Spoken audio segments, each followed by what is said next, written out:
Okay, ito ang senaryo sa amin pagka araw ng winter at pagka yun nga nagbuga na ng makapal na yelo o ng snow. Ayan na siya, kung makikita nyo, ito na siya.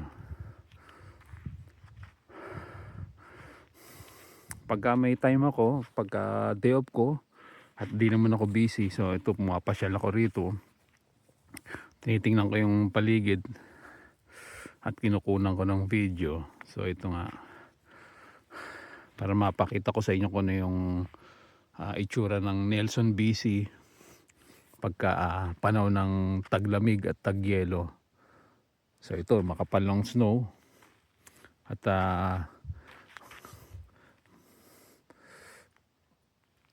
kinakayas nila yung mga kalsada para madaanan ng mga, maayos na madaanan ng mga sasakyan. So itong tree house na to, wala pa rin kumukuha. Ilang buwan na, siguro para mga 4 na buwan na to, wala pang kumukuha simula nung nilagay yan dyan.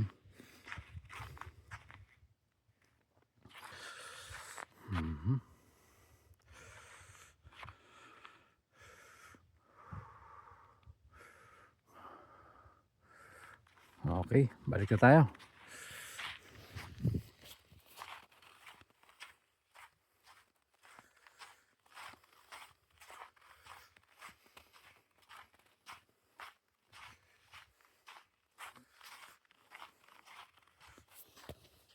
Tingnan mo yung mga kabahayan dito. Ang ganda nito nung Pasko eh.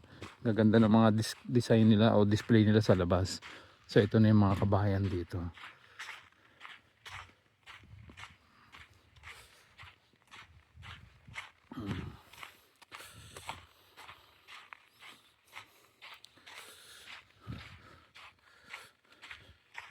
Tayo sa kabila kasi may aso. Maagat tayo.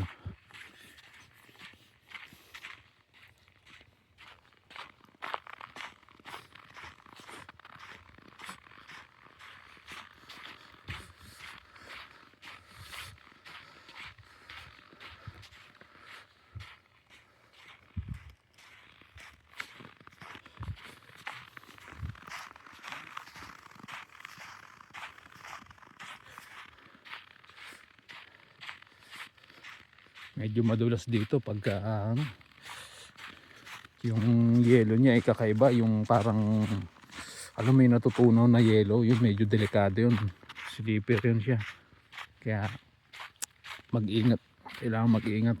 Minsan nagsusot ako ng spike para hindi ako madulas, kasi one time nadulas ako eh, buti na lang makapal yung bag ko, kaya hindi ako na aksidente.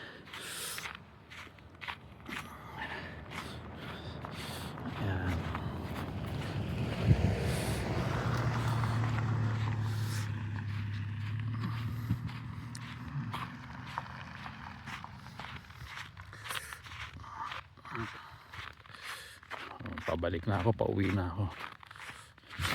Ayan ang sinasabi ko. Madulas oh. Madulas, sabi ko eh, madulas eh.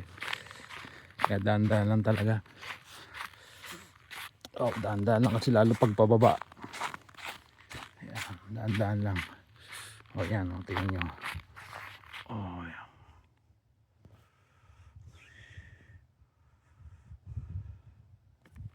Diba? Doon ako nadulas sa may bahaging yun oh. Kasi slippery talaga siya. Dahan-dahan lang, lalo pag yung mga kalsada ipababa. Ayan, tingnan nyo. Ayan, dahan-dahan lang.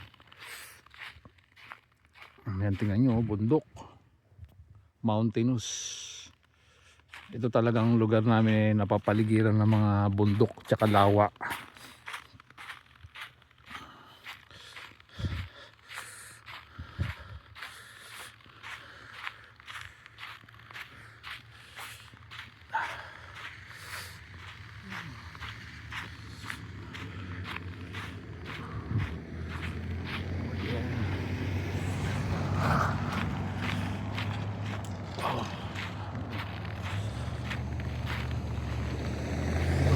Okay, tawid na tayo, tawid.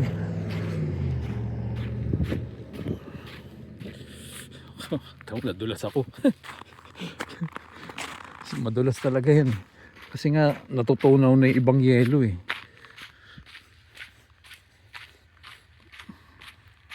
Tapos nakaano lang ako sandals kaya medyo delikado talaga. Kaya dahan-dahan lang.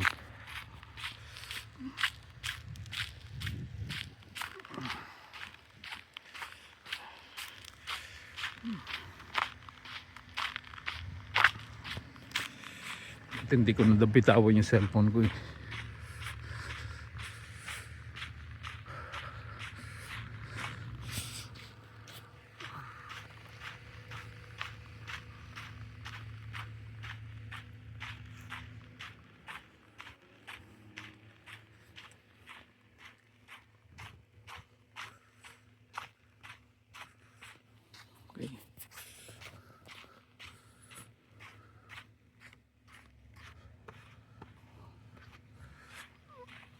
Okay.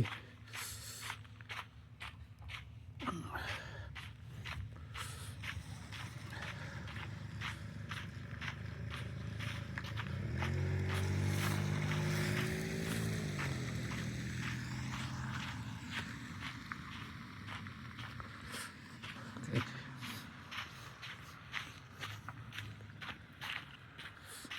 Kita mo yung ibang bahay dito, may mga bandila pa. Bandila ng Canada o watawat ng Canada. Proud sila sa bansa nila. Sana ganito rin sa Pilipinas. Mayroong mga watawat sa labas ng bahay. Ayan, tingnan mo. Diba? Ganyan sila ka-proud sa bansa nila. Sa atin, magiging proud ka ba sa ating bansa, sa aming bansa, sa Pilipinas? Hindi. Puro corruption na makikita mo, mararamdaman mo araw-araw. Kaya bakit ka pa magsasabit ng watawat? Eh kung yung nakaupo sa mga gobyerno eh, mga corrupt, buhaya. Dito lang yan sa bansa nila, dito sa Canada, kasi walang corrupt. Matitino rito eh. Oh grabe, nilalamig na yung kamay ko.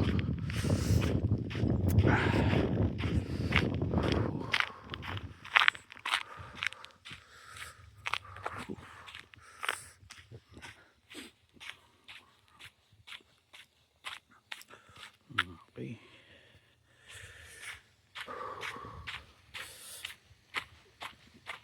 Tawid tayo, tawid.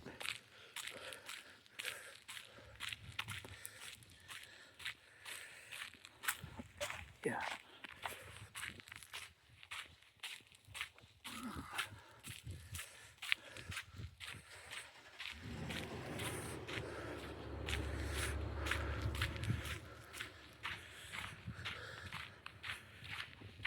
Oh yeah.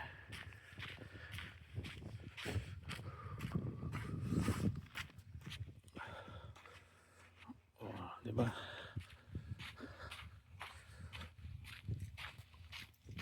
Okay.